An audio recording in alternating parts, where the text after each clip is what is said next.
নমস্কাৰ বন্ধুসকল, বৰ্তমান মই উপস্থিত আছোঁ ডিমাপুৰ চহৰৰ এখন ব্যস্ততাপূৰ্ণ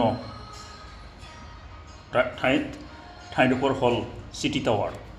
তো তাতে মই ডিমাপুৰত একচুৱেলি মই দুদিনৰ পৰা আছোঁ, দুদিন তিনিদিনৰ পৰা আছোঁ। তো আজি মই ৰাতি ওলাই আহিলোঁ। ওলাই আহোঁতে মই অলপ ঘূৰিলোঁ, টেক্সি এখন লৈ ঘূৰোঁতে মই দেখা পালোঁ যে ইমান ধুনীয়াকৈ সজাই পৰাই তুলিছে। লাইট চাইট লগাই পেলাই ধুনীয়াকৈ নকইনাৰ দৰে সজাই পৰাই তুলিছে। চাওকচোন ইমান ধুনীয়া। এইটো হ'ল চিটি টাৱাৰ দেই। এইখিনিতে মই ঘূৰিছোঁ ৰাতি। চাওকচোন বৰ মনোমোহা দৃশ্য হয় দেই। আৰু কথাটো হ'ল খ্ৰীষ্টানসকলৰ যি মেৰী খ্ৰীষ্টমাছ বুলি আহি আছে 25 ডিচেম্বৰত, সেইটোৰ কাৰণে সিহঁতে সেইটো সজাই পৰাই তুলিছে ডিমাপুৰ চহৰ তথা নাগালেণ্ডৰ গোটেই চহৰখনে হেৰি কৰি তুলিব।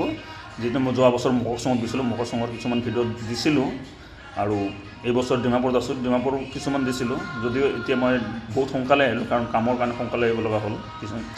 কিয়নো 15 তাৰিখৰ পিছত ইয়াত কামত মানুহ নাথাকে, সেইকাৰণে মই সোনকালে আহিলোঁ।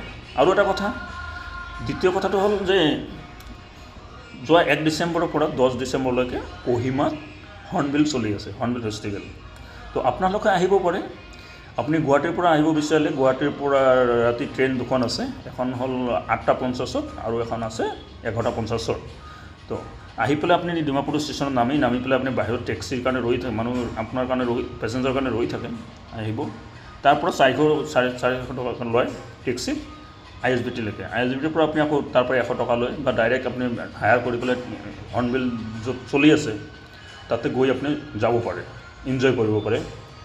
তো গতিকে আহিব, ভাল লাগিছে। মই বৰ্তমান আছোঁ ইয়াতে। মই এইবছৰ যাব নোৱাৰিলোঁ, কিবা মোৰ কামৰ অসুবিধাত থকাৰ কাৰণে। তো আপোনালোকে নিশ্চয় আহিব, ভাল লাগিব, এনজয় ফুল কৰক।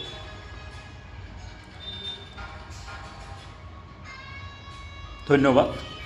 ভিডিঅ'টো আগলৈ ভাল লাগিলে আগলৈ শ্বেয়াৰ কৰি দিব, আৰু মোৰ চেনেলটোৰ লাইক ছাবস্ক্ৰাইব কৰিব। তেতিয়া মই উৎসাহ পাম এনেকুৱা ভিডিঅ'বিলাক দিবলৈ আপোনালোকৰ সন্মুখত। ধন্যবাদ।